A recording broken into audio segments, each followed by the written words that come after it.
찬양하는데 이런 마음이 드네요. 우리 오른손을 가슴에 딱 얹어볼까요? 하나님, 저를 한번 따라해보세요. 하나님, 제 마음 변치 않게 해주세요. 한 번 더 할까요? 하나님, 내 마음 변치 않게 해주세요. 아멘이십니까?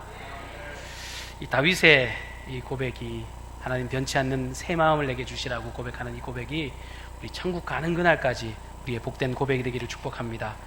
우리 읽었던 마태복음 1장 23절의 말씀을 통해서 우리 임마누엘 하시는 그 하나님의 사랑을 우리가 말씀을 통해서 경험하기를 바랍니다. 1945년에 소련의 공산당들이 그 나라를 다 점령해 버렸을 때, 그때 그 끝까지 굴하지 않고 그들과 타협하지 않고 믿음을 지켰던 한 사람이 있습니다. 살아있는 순교자라는 별명이 따르는 리차드 범블런트 목사님에 관한 이야기인데, 그분이 지하교에서 이 믿음을 지키기 위해서 여러 가지 활동들을 감당하시다가 결국은 잡혀서 여러 가지 옥고를 치르시면서 어려움을 당하셨습니다. 무려 지하 감옥에서 16년 동안이나 갇혀서 옥고를 치르셨는데, 그 안에서 매도 맞고 강제로 마취를 당하기도 하고 수없이 많은 고문과 어려움을 당하셨던 분이 이 목사님이셨습니다. 그야말로 엉망진창이 된 그 가운데서 타협할 만도 한데 그는 끝까지 그 믿음을 잃어버리지 않고 그 믿음을 끝까지 지켜냈습니다. 그러던 중에 어느 날 이 루마니아 공산당원들이 이 변하지 않는 그 목사님을 넘어뜨리기 위해서 계략을 하나 짭니다. 그것이 뭐냐면 죄수들 면회시켜주자라는 것이었습니다. 죄수들 다 면회시켜주고 그 사람들 다 가족들 만나게 해주자. 편지를 쓰면 사람들을 보내서 만나게 해주자. 그러니까 얼마나 죄수들이 기뻤겠어요? 집에 이제 가족들 만날 생각에 기쁜 마음으로 즐거운 마음으로 편지를 쓰고, 막상 면회 당일이 됐을 때 많은 사람들이 얼싸안고 오래간만에 상봉을 하고 기쁜 시간들을 보내었습니다. 모두 다 희망 가득 찬 모습이었고 기쁜 모습이었습니다. 근데 범블란트 목사님 역시도 이제 가족들을 만날 생각에 편지를 써놓고 면회장에서 기다리는데, 이게 웬걸 아무리 기다려도 사람이 오지 않아요. 여러분, 저도 군대 생활할 때 면회 오면요, 그 면회 오지 않는 친구들의 그 쓸쓸한 모습을 보면서 참 미안한 마음이 들어요.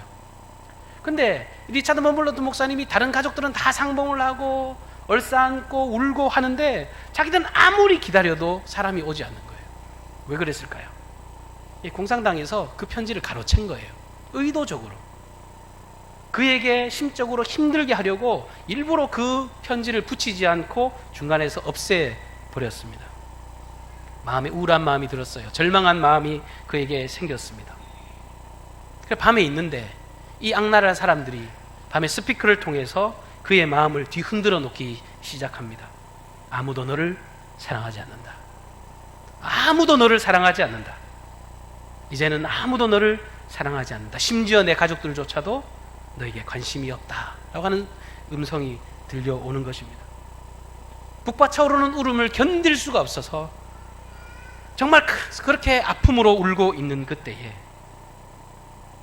하나님께서 그의 마음을 만지시는 거예요.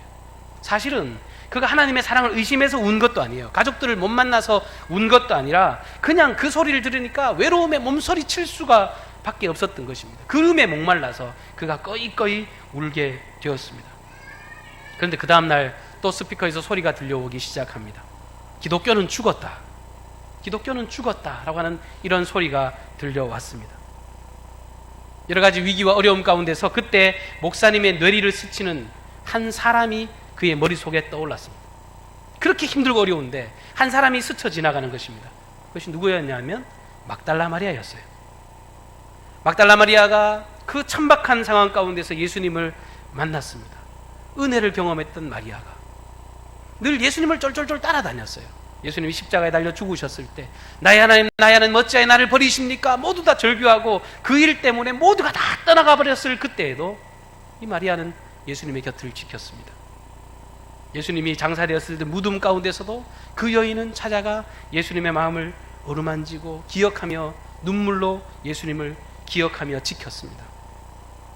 이 범블란트 목사님의 마음 가운데, 그래, 그 마리아도 어려움 가운데서 예수님과 함께 했지, 그 위기와 어려움 가운데서 주님 버리지 않았지, 그런 마음이 들어서 자신은 끝까지 이 루마니아를 위해서 목숨을 바칠 거라고 그렇게 결단하고 끝까지 그 믿음을 지켜내었습니다.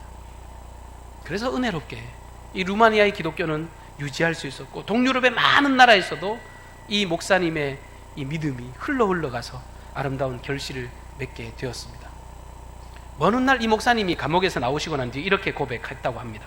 지나고 보니까 감옥 생활이 그렇게 길게만은 생각되지 않습니다. 나는 비록 지하 감옥에 있었지만 거기에서 세상에서 경험해보지 못한 여러 가지 행복한 일들을 맛보았습니다. 근데 그 이유는 바로 내 안에 하나님께서 살아계시고 나를 향한 하나님의 사랑이 늘 내 가운데 있었기 때문에 그렇다, 그렇게 고백하셨습니다. 여러분, 그렇습니다. 인생이 뭔가 있어서 행복하고 뭔가 누려서 행복한 것이 아니에요. 오늘 우리 찬양대가 고백한 것처럼 주님이 함께 하시는 그 은혜, 그 사랑이 우리의 행복의 유일한 비결인 줄로 믿습니다. 주님의 사랑을 깨닫고 주님의 사랑에 눈 뜨는 것, 이것은 보통 사건이 아니에요. 우리가 세상을 살아가고 있지만 주님의 사랑을 아는 게 사건 중에 큰 사건입니다. 여러분 잘 아시는 사도 바울이 사울이었던 시절이 있습니다. 그는 철저한 유대주의자였습니다. 그야말로 형식으로 틀에 딱 박혀있던 어떠한 것으로도 흔들림이 없는 그런 외형적인, 외식적인 사람이었습니다. 그리고 혈기가 얼마나 대단했는지 알 수 없습니다. 그가 종교적인 열심으로 그리스도인들을 핍박하기 위해서 정말 길을 나섰지 않습니까? 핍박이 아니라 실제로 사람들을 죽이는 자리에 그가 맨 선봉에 섰던 사람이었습니다. 그러다 예수님을 운명적으로 만나요. 사람 죽이러 가는 길에, 사람 핍박하러 가는 그 길에, 그 다메섹 도상에서 예수님을 운명적으로 경험했습니다. 예수님을 만나고 난 뒤에 성경에 보면요, 그의 시력이 상실되었다라고 성경이 기록하는데, 하나님께서 보내신 아나니아라고 하는 그 사람을 통해 안수를 받고 난 뒤에 성경은 참 재미있는 표현이 하나 기록이 되어 있어요. 사도행전 9장 10절 말씀에 보면 이 아나니아를 통해 안수를 받을 때 이 사울의 눈에서 비늘 같은 것이 벗어져서 주님을 보게 되었다, 사람들을 보게 되었다, 그렇게 기록하고 있습니다. 무엇이 벗어졌는지는 모르겠어요. 그러나 예수 믿기 전, 예수님 안에 있기 전 그가 세상적인 것들을 바라보고 그리고 이제 눈이 가려져서 전혀 보이지 않는 그때에 하나님의 사랑이 임하고 나니까 눈에서 뭔가가 벗어져서요. 그때 이후로 바울은 다른 걸 보기 시작했어요. 지금까지 바라보던 것들을 바라본 것이 아니라 이제 새로운 것들을 바라보게 되었습니다. 하나님의 사랑과 하나님의 은혜를 아는 자가 되니까 다른 것들이 보여지기 시작하는 것입니다. 사랑하는 성도 여러분, 오늘 예배 드리는 이 시간이 우리 안에 있는 인간적인 모든 것들이 다 벗어져 사라지는 축복의 시간이 되기를 축원합니다. 지금 우리는요, 대림절 첫 번째 주일을 보내고 있습니다. 매번 성탄절을 맞이합니다. 저도 성탄절 추억하면 아주 좋은 기억들이 많아요. 교회에서 뭐 노래도 준비하고 춤도 준비하고 여러 가지 연극도 준비하고, 제가 이래봬도 그래도 주일학교 다닐 때 늘 주연은 도맡아서 했던 사람입니다. 늘 주인공을 도맡아서 하고 그런 아름다운 기억이 있는데 그게 행사로만 그쳐져서는 우리에게 생명력이 없어요. 이 대림절기가 온전하게 예수님의 사랑에 눈뜨고 예수님의 사랑에 몸서리치는 그런 은혜의 시간이 되기를 다시 한 번 더 축복합니다. 이 예수님의 탄생이 우리에게 주는 중요한 의미가 두 가지 있습니다. 예수님의 탄생이 우리에게 확실하게 말씀하고 있는 두 가지 사실이 있는데 그 중에 한 가지는 뭐냐 하면, 저를 따라해 보십시오. 하나는 예수입니다. 예수 해보세요. 예수. 이 구원의 이름 예수, 이것을 우리가 너무 쉽게 생각하고 그냥 이름 부르듯이 평범하게 부르지만 이 예수라는 이름은 우리를 살려내는 이름인 줄로 믿습니다. 구원하시는 이름, 모든 백성을 자기들의 죄에서 구원할 유일한 이름, 이 예수가 우리에게 놀라운 생명입니다. 또 한 가지 중요한 이름이 있습니다. 따라하세요. 임마누엘. 임마누엘. 오늘 우리가 읽었던 본문 말씀의 어떤 핵심적인 말씀입니다. 하나님이 우리와 함께 계시다. 하나님이 우리와 함께 계시다. 여러분, 구원의 이름 예수, 그리고 하나님이 함께 하신다는 그 이름 임마누엘, 이 두 가지는 우리 신앙생활에 있어서 절대로 뗄래야 뗄 수 없는 그런 능력의 이름인 줄로 믿습니다. 왜냐하면 구원 없으면 우리가 예수 믿을 이유가 없잖아요. 우리가 구원받고 영생을 누리고 천국을 소망하고 하나님의 자녀가 되고 이 죄에서 우리가 자유함을 얻는다는 것, 이것 빼놓고는 우리가 정말 소망할 일이 없습니다. 그리고 이 구원의 이름이 우리의 힘이 되고 또 한 가지는 이 임마누엘로 평생 하나님을 우리와 동행하셔서 우리의 삶을 보장해 주신다라고 약속하셨습니다. 요즘 TV 틀면요, 70세 어르신도 뭐 전화 한 통이면 무슨 보험 들어준다고 하잖아요. 그런데 세상 보험은요 다 한계가 있고요, 막상 병 들어보십시오, 이건 이래서 안 되고 저래서 안 된다고 온갖 핑계를 다 댑니다. 그런데 하나님께서는요 우리의 인생에 유일하고 확실한 보증이 되어 주셔서 우리와 영원히 함께 하신다고 말씀하고 있습니다. 이것은 의심할 수 없는 사실이에요. 성경을 읽어보십시오. 성경 곳곳에서 무슨 이야기를 하고 있는가? 성경은요 곳곳에서 내가 너희와 함께 한다, 그거 알려주려고 성경이 기록되어 있습니다. 이 임마누엘을 끊임없이 말씀하세요. 끊임없이. 천지를 창조하신 이후에 하나님은 아담과 하와에게 임마누엘 하셨습니다. 아벨이 제사 지내는 그 자리에도 하나님이 함께 하셨고요, 심지어 가인이 자기 동생을 죽이고 범죄하였을 때도 하나님은 그 자리에 함께 하셔서 그를 타이르시고 그의 삶을 새로운 방향으로 이끌어 가신 분이 하나님이셨습니다. 노아가 방주를 예비하는 그때에도, 그리고 많은 사람들이 심판되는 그 현장에도, 그리고 하나님이 아브라함을 부르시고 그 모든 삶을 하나하나 이끌어 가실 그때에 주님은 친히 동행하셔서, 저는 신방 가면 이 말씀 자주 나누는데요, 성경 읽어보면 아브라함은 하나님을 제대로 믿지 못했습니다. 때로는 의심하고 때로는 넘어지지만 하나님은 여전히 변함없는 마음으로 그의 삶의 걸음걸음 가운데 동행하셨습니다. 아브라함이 고백했던 그 하나님을 그들의 자손들도 함께 고백하면서 나중에는 뭐라고 고백합니까? 우리 조상의 하나님, 아브라함의 하나님, 이삭의 하나님, 야곱의 하나님이라고 그들도 그 동행하시는 하나님을 날마다 고백하며 살았던 것입니다. 특별히 말씀을 준비하면서 출애굽기에 하나님이 함께 하심을 말씀을 통해 보았습니다. 아주 구체적으로 하나님이 자기가 어떻게 역사하시는지를 나타내 보여주셨습니다.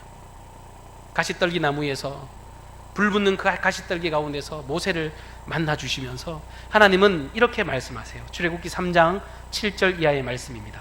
내가 애굽에 있는 내 백성의 고통을 정령히 보고 그들이 그 간역자로 인하여 부르짖음을 듣고 그 우고를 알고 내가 내려와서 그들을 애굽인의 손에서 건져내고 그들을 이 땅에서 인도하여 아름답고 광대한 땅, 젖과 꿀이 흐르는 땅, 곧 가나안 족속, 헷 족속, 아모리 족속, 브리스 족속, 히위 족속, 여부수 족속의 지방에 이르려 하노라.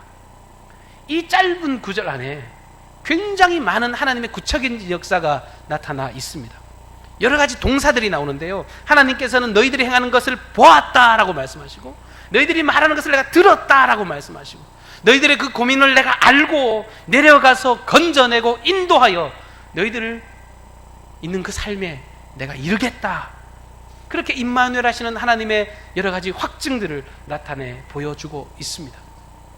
우리 하나님은 그냥 단순하게 약속하고 멀리 계시는 하나님이 아니세요. 우리의 삶 깊숙한 곳으로 내려와셔서 그렇게 역사하시는 하나님이신 줄로 믿습니다.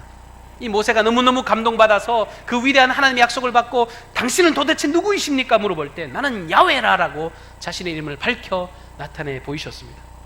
야훼, 스스로 계신 하나님, 스스로 계신 그 광대하신 하나님께서 정말 우리를 위하여서 우리를 위해 활동하시는 살아계신 하나님으로 우리와 동행하시겠다고 약속해 주셨습니다. 여러분, 80이 된 모세가 무슨 능력이 있어서 40년 광야 생활에 어떤 동력과 어떤 자산들이 있어서 그들이 그 어려움을 넘어갔겠습니까? 그 광야 생활 여러 가지 위기와 어려움 가운데서 그들이 정말 살아낼 수 있었던 비결이 무엇입니까? 모세가 바로왕, 그 애굽이 당시 최고의 어떤 강대국이었는데 무슨 힘이 있어서 그 애굽의 바로왕 앞에서 목에 힘을 주고 그렇게 힘주어 이스라엘 백성들을 출애굽시키라고 외칠 수 있었겠습니까? 모든 것이 다 야훼 하나님 덕분이셨습니다. 그 야훼 하나님이 오늘 우리가 읽었던 이 본문 말씀에는요, 임마누엘로 말씀하세요. 자기 이름을. 내가 너희와 함께하는 하나님입니다.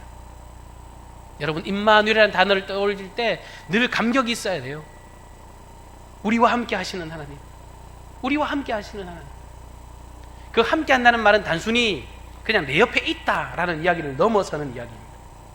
내 삶에 영원한 동반자가 되시는 하나님, together with, 함께라는 그냥 with라는 단어에 together가 함께 있는 거예요. 늘 동행하시는 거예요.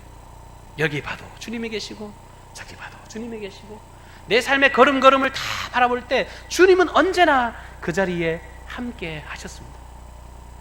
또 한 가지, 자신의 모든 소유를 나누어 주시는, 쉐어링 해주시는 하나님으로 이 함께라는 의미를 주님은 우리에게 말씀해 주세요. 동행하면서 우리가 필요한 것을 늘 나누어 주시는 하나님이시라는 거예요. 여러분, 무엇이든지 구해 보십시오. 그 주님은 아낌없이 우리에게 주실 줄로 믿습니다. 늘 변함없는 사랑으로 동행하시고 필요한 것 먹이시고 입히시고 채워가시는 하나님을 성경은 끊임없이 우리에게 약속하고 있습니다. 그리고 무엇보다도 예수님, 하나밖에 없는 독생자 예수 그리스도를 이 땅에 보내시면서 그 아름다운 사랑을 우리에게 나타내 보여주시면서 두려워 말라, 놀라지 말라, 내가 너와 함께 한다라고 날마다 위로해 주시는 하나님으로 우리가 동행해 주십니다. 성경에는요, 임마누엘과 유사한 표현들이 굉장히 많이 나와요. 너는 내 아들이다, 나 너 아버지야, 내가 너 손바닥에 새겼다 라고 말씀하세요. 내가 너를 낳았어 라고 말씀하시고, 너는 내 보배고 내가 정말 존귀하게 여기는 사랑스러운 아들이다, 그렇게 불러주십니다. 나는 포도나무에 너희는 가지라, 너희가 내 곁에 붙어 있으면 너희는 저절로 과실을 맺을 거라. 주님은 그렇게 수많은 관계들을 우리에게 언급해 주셨습니다. 우리가 그냥 보여도 우리가 하나님과 보통 사이들이 아니에요. 하나님과 보통 사이가 아니에요. 세상 사람들은 우리를 막 정말 시원치 않게 바라볼지 몰라도 우리가 당당할 유일한 이유는 하나님이 우리 아버지신 줄로 믿습니다. 그 일 때문이에요. 여러분, 우리나라에 사람들이 성공하는 어떤 방정식 같은 어떤 공식이 하나 있습니다.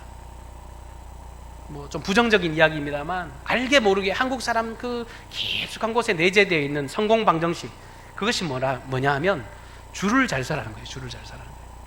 세상이 다 그 이야기를 해요. 연예인들도 연예계에서 성공하려면 줄을 서야 된대요. 요즘에 뭐 유느님 그래가지고 유재석은 하나님 거의 동급으로 이렇게 인정받고 있습니다. 그래서 유라인을 타야 된다, 아니다 강라인이 더 좋다, 이경규 라인을 타야 돼, 규라인, 이런 오만 라인들이 연예계에도 존재합니다. 정치계는 어떻습니까? 요즘 좀 뭐 정신이 없어서 뉴스 볼 틈이 없는데, 뭐 옛날에 친박이니 비박이니 뭐 무슨 박이니, 근데 지나고 보니까 다 썩은 동아줄이었잖아요. 지금 자기들이 잡고 있던 줄들이 다 감옥에 들어가 있습니다. 그런데요, 세상 사람들이 다 줄 서려고 노력하는데 우리 그리스도인들은 하나님 줄을 붙잡고 있는 줄로 믿습니다. 우리 하나님 앞에 줄 서야 돼요. 아니, 사람들도 잘 되려고 사람 앞에 줄 서는데 우리 그리스도인들이 하나님 앞에 줄 서야죠. 하나님 앞에 줄 선다는 건 굉장히 행복한 일이고 굉장히 능력 있는 일이고 그 안에 놀라운 행복과 기쁨이 있는 줄로 믿습니다. 하나님이 날 사랑하신다는 사실, 이 사랑을 절대 의심하지 마세요. 어떠한 것으로도 하나님은 내게 반드시 좋은 것 주시는 분이시지 그것을 의심하지 마시기를 바랍니다. 성경은 끊임없이 약속하세요. 내가 최선의 것으로 너희에게 갚아줄 것이다 라고 말씀하십니다. 안타까운 것은 우리가 신앙생활 하다 보면 참 말처럼 된다는 게요, 이런 거예요. 우리가 뭐 신앙생활을, 자기 어떤 삶을 나누고 간증할 때 보면 이렇게 표현하는 말이 있어요. 주님의 사랑이 느껴진대요. 느껴진다고. 하나님의 사랑이 나와 함께함이 느껴진다고. 주님이 나를, 죄를 용서해 주신 게 느껴진다고. 너무 감격스럽다고. 하나님이 내 안에 계신다는 게 느껴진다고. 근데 여러분, 이 느낌이라고 하는 거 사실 속으면 안 돼요. 느낌이라는 것에 속지 마세요. 말은 거창하고 그럴싸해 보입니다. 주님이 나와 함께 하심이 느껴진다. 근데 이 느낌이라는 게 가만히 보면 사람의 편에 있다 보니까 흔들릴 때가 있어요. 느낌은요, 날씨 따라도 좌지우지 되어집니다. 제가 군대에 있을 때 조금만 한이 흐려지면 막 불안해요. 그날 꼭 두드려 맞는 날. 정말 그런 느낌이 딱 들어요. 그냥 날씨만 좀 우중충해지면 오늘은 또 엄청 맞겠구나, 여지없이 두들겨 맞아요. 날씨 때문에 흔들립니다. 환경과 분위기 따라서 이 느낌이 좌우됩니다. 여러분, 장사하실 때 돈이 잘 벌리면 기분 좋아요, 안 벌리면 기분 좋아요? 느낌은요, 돈벌이에 의해서도 좌지우지 되어져요. 직장생활의 사람과의 관계 때문에도 흔들립니다. 근데 여러분, 믿음은 이런 느낌 때문에 흔들리는 것이 아닙니다. 믿음은 느낌 때문에 이렇게 왔다 갔다 하는 것이 아니에요. 우리 하나님의 사랑도 마찬가지입니다. 여러분, 사랑은 느낌이 아니에요. 세상 사랑은 느낌으로 찡 할 수 있지만 그 느낌으로 끝나는 것이 아닙니다. 이거는 확실한 거예요. 우리의 하나님이 나를 사랑하신다는 것은 그냥 어떤 느낌이 아니라 하나님께서 임마누엘 하신다라고 하시면 그냥 임마누엘 하신 사실인 줄로 믿습니다. 여러분, 그것을 믿음으로 고백하셔야 돼요. 예수 믿으면서도 어느 날은 갔더니 기분 좋아요. 어느 날은 가니까 행복한 것처럼 느껴져요. 그건 다 사람들이나 환경 바라보고 예수 믿어서 그렇습니다. 하나님이 임마누엘 하신다는 건요, 우리의 느낌이나 환경 때문에 역사하는 것이 아니라 확실한 약속이라는 거예요. 임마누엘, 무슨 뜻이라고요? 하나님이 우리와 함께 계시다. 한번 선포하는 차원에서 한번 같이 해봅시다. 하나님이 나와 함께 계신다. 여러분, 믿으시길 바랍니다. 이런 느낌이 아니라 고백하세요. 날마다 고백하세요. 사실로 인정을 해 버리십시오. 그러므로 인생의 어려운 일 만나면 그냥 다른 것 하지 말고 임마누엘, 그것을 고백하십시오. 어려움을 만나면 임마누엘, 하나님이 나와 함께 하시지, 그것을 고백하시기를 바랍니다. 자식도요, 아버지가 옆에 있느냐 없느냐에 따라서 틀려요. 옆에서 막 있으면은 막 용기를 내서 어떤 일들을 하게 되어 있잖아요. 인생 가운데서 광대하신 하나님이 떡하니 서 계신 걸 믿음으로 목도할 때 힘이 나는 것입니다. 내가 원치 않는 일을 만나도 여러분, 임마누엘, 그것을 고백하십시오. 하나님께서 내게 나쁜 것 허락하실 리가 없지, 내게 선하고 아름다운 길로 열어가시겠지. 여러분, 그렇게 고백하세요. 이건 단순히 그냥 긍정의 선포를 하라는 게 아니에요. 이건 사실이라니까요. 하나님이 함께 하시기 때문에 반드시 좋은 것을 주실 줄로 믿습니다. 혹 누가 나를 오해하면 그때도 임마누엘, 그것을 고백하십시오. 하나님 다 아시지, 하나님 내 속까지 다 아시는데 이거 모든 거 다 아시지, 그것을 고백하고, 나쁜 생각이 내 마음에 스칠 때도 그때도 임마누엘 하십시오. 아이고, 하나님이 나와 함께 하시는데 뭔 놈의 이게 뭐 오래 갈까, 이러고 툭 털어버리시란 말이에요. 시험이 올 때도, 외로울 때도, 넘어질 때도 그때마다 임마누엘, 그 사실을 믿음으로 고백하시기를 바랍니다. 실제로 야곱이요, 아버지 등쳐먹고 오로지 그냥 엄마 하나 보고 살았는데 형도 속이고 아버지도 속이고 도망자로 이렇게 도망가서, 성경을 읽어보면 제가 봐도 너무너무 비참해요. 그 팥죽 한 그릇에 그 장자권 사겠다고 뭐 거창하게 말해서 그렇지 사실 다 가족들을 사기치고 도망간 거예요. 사기꾼이었던 거예요. 외로워서 도망가다가 길거리에서 돌베개를 베고 누웠는데 처량함이 밀려오는 거예요. 아이고, 집에 돌아가면 형이 나 죽일 것 같고 아버지는 용서하지 않을 것 같고 장자의 권세는 뭐고 아무것도 인생 다 망했다라고 생각하고 있는 그때에 하늘문이 활짝 열리더니 하늘에서 사닥다리가 내려와서 천사들이 오르락 내려가는 모습이 보여지는 거예요. 그러면서 하나님께서 그에게 아무도 돌아보지 않는 그때에 그에게 이렇게 말씀하십니다. 내가 너와 함께하며 내가 너를 인도하여 내리라. 내가 어디로 가든지 내가 함께하며 너를 떠나지 않을 것이며 내가 내게 목적한 바를 다 이루기까지 함께할 것이라. 성경은요, 이때의 이 약속이 이 야곱의 삶에 이루어진 것을 증언하고 계십니다. 나는 혼자인 줄 알았는데, 나는 넘어질 줄 알았는데, 아무도 나를 찾아보지 않는 줄 알았는데 하나님은 그곳에 함께 하십니다.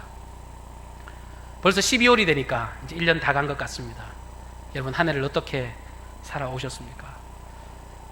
혹여 신앙생활이라고 하면서도 느낌을 따라서 예수 믿지 않았는지, 그래서 위기가 찾아오면 낙심하고 쓰러지진 않았는지, 여러분, 오늘 이 대림절 기간 이 위대하신 이름, 변함없는 그 신실한 이름을 붙잡기를 바랍니다. 언제든지 임마누엘을 믿으십시오. 나를 사랑하시는 하나님이시니 내게 나쁜 것 허락하실 리 없어. 그것을 믿음으로 날마다 확신하기를 바라시고, 이 임마누엘, 그 하나님이 지금 여기 나와 함께 하신다는 사실을 평생 고백하고 그 날마다 그 사실을 입으로 시인하고 삶으로 경험하는 그런 축복의 성도들 되시기를 주님의 이름으로 축원합니다. 한번 기도하시겠습니다. 날마다 함께 하시는 임마누엘의 하나님, 저희들의 눈을 똑똑히 들어 살아계신 하나님을 바라보게 하여 주옵소서. 연약한 심령을 만져주셔서 모든 두려움이 사라지게 하시고 정말 담대한 그리스도인으로 확신하며 믿음을 결단하게 하여 주시옵소서.